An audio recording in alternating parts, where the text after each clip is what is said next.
పేరే నీ పేరు? నా పేరు రాములు రామయ్య. రామయ్య నా పేరు. మరి పెన్షన్ వస్తుందా? పింఛన్ వస్తుంది కానీ 2000 ఇస్తున్నాడు. 6 గ్యారెంటీల పథకం తీస్తున్నాడు. 6 గ్యారెంటీలు లేవు. ఎక్కడ పోయినాయి మరి అవి? ఎక్కడ పోయినాయి? హామీలు ఇచ్చిండో ఎవరికి ఇచ్చిండో కానీ హామీలు ఇంకా అమలుకు రాలేవు. మరి ఇవ్వలేదు. మరి ఇప్పటిదాకా ఇస్తాడో ఏమో. 15 ఆగస్టుకు ఇస్తున్నాడు. ఇస్తాడో ఏమో. 4000 పింఛన్ ఇస్తున్నాడు. 4000 పింఛన్ ఇవ్వాలి. 6 గ్యారెంటీలు పూర్తి చేస్తున్నాడు. ఇల్లు లేదు మాకు. ఇల్లు కట్టిస్తున్నాడు. ఇందిరమ్మ ఇల్లు ఇస్తున్నాడు. ఎక్కడ ఇస్తాడో ఎక్కడ చూపిస్తాడో ఇప్పటిదాకా అమలుకు లేవు. అవన్నీ దరఖాస్తులే పోయినాయి అక్కడ కానీ ఇంకా ఏమీ లేవు. ఇస్తారేమో. ఎట్లుంది ఈ 9 నెలల పాలన? కాంగ్రెస్ 9 నెలలే 3 నెలలకి ఇస్తున్నాడు. 100 దినాలకి ఇస్తున్నాడు. 100 దినాలు లేవు. 100 దినాలు ముగిసిపోయినాయి. ఈ 9 నెలలు అయితే 9 ఎప్పుడు ఎంత 200 రోజులు అయిపోయింది అయిపోతున్నది. ఇంకా ఇస్తలేడు. ఇప్పుడు ఇస్తాడేమో. మాట మీద ఉంటుందా మరి పార్టీ? పార్టీ కాంగ్రెస్ పార్టీ ఉన్నది మరి. ఇంకేం పార్టీ లేదు.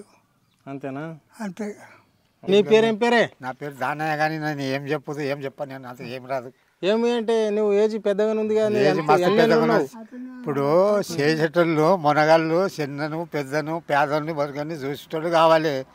ఇప్పుడు ఎవడు లంచం ఇస్తే వాడు మూతి మీద వేస్తే వాడిని మాట్లాడి భలే భలే అనుకుంటూ పోతారు. నాది 85 ఏళ్ళున్నా. ఏం చేస్తారు? ఆధార్ కార్డు తెచ్చి చూపించాలంటే చూపిస్తాను. మరి ఎవడు మాకు దిక్కు? ఇప్పుడు తీసుకపోయి కొంచెం చచ్చిపోతే కూడా ఓటు వేయండి అని వస్తున్నారు ఒక మాట.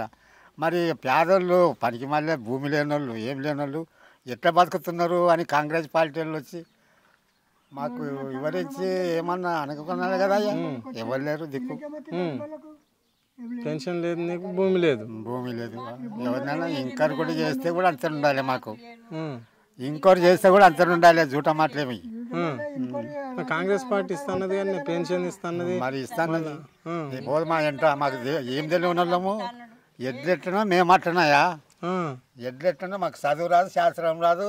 చెప్పిన మాట వింటున్నాం. పట్టేళ్ళు కాంగ్రెస్ పార్టీ అపోజిట్స్ అని చెప్పిన మాట అనుకుంటూ పోయి ఆడ పుణ్యం గల్లోడు ఎన్టీ రామారావు గారు వచ్చి మాకేదో ఇంత బియ్యమో దయ్యమో గదో గిదో ఇచ్చి గీడి దాకా వెళ్ళి ఆడుతున్నాం. చూడు, భూమి ఉన్న వాళ్ళకి లక్షలు మాపు, భూమి ఉన్న వాళ్ళకి కోట్లు మాపు, భూమి ఉన్న వాళ్ళకి లక్షలు ఇస్తున్నాడు. మరి పేద బెడకలకు ఇల్లు లేదు, గుడిసె లేదు. మరి ఎవడు ఇవ్వాలి? గుడిసెలు ఇల్లు కాంగ్రెస్ వాడు ఇస్తాడు. ఇంకేమి ఇస్తాడు? ఇస్తాడేమో మరి. మరి ఇస్తాడనే ఒక్కుంటున్నాం. మరి ఎప్పుడు ఇస్తే అప్పుడు తినాలే ఒక్కుంటారు. ఇవ్వకపోతే ఏంది మరి? ఇవ్వకపోతే మళ్ళీ ఏం చేస్తారు? ఏం చేస్తాం? ఏం చేయలేదు. లోకం ఏం చేయలేదు. ప్రభుత్వం మేమేం చేస్తాం? పెద్ద పెద్ద మినిస్టర్లు వీకరు. మనం ఏం చేస్తాం? మేము గరీబ్ వాళ్ళని ఎవడా మా దగ్గరకు వచ్చి ఎవరు ఇచ్చేటోడు? ఎవరు రాలేదు. ఇప్పుడు ఓటు వేపించుకున్నాడు అక్కనే పోయినాడు రేవంత్ రెడ్డి. ఈ రేవంత్ రెడ్డి నువ్వు అందరుగా. రేవంత్ రెడ్డి ఒక్కడే కాదు. ఆ పొట్టి లేరా మస్తు పబ్లిక్. లక్షల కోట్లు తిన్నలు లేరా మన దగ్గర. ఉన్న పథకం ఇచ్చి లేని వాళ్ళకి గరీబ్ వాళ్ళకి చేసేటి పని చేయండి. మీరు చేస్తే ఏమన్నా ఆమ్దాని ఏమన్నా మేము ఇప్పుడు ఎట్టిగా నేను క్యాచ్ చేస్తున్నాం.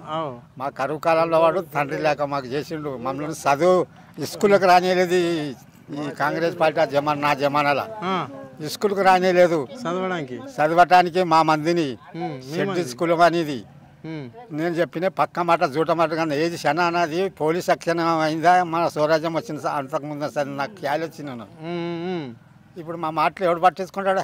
మా అదే ముసలిదే పోనీ అంటారు. స్కూల్కి రానియలేదా మా పిల్లలను?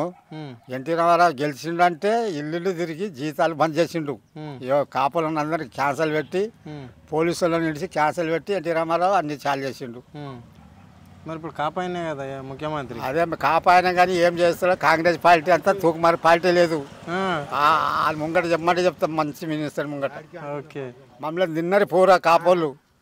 ఇప్పుడు వాళ్ళకు మాది సత్యనాశ సాప్యన తలిగింది. కొడుకులు భూమికి పండారు. మా హిందూ కులం అంతా గరీబ్ గల్లం అంతా దొరలైనరు. మా పిల్లలంతా గరీబ్ గల్లు దొరలైనరా మా పిల్లలు.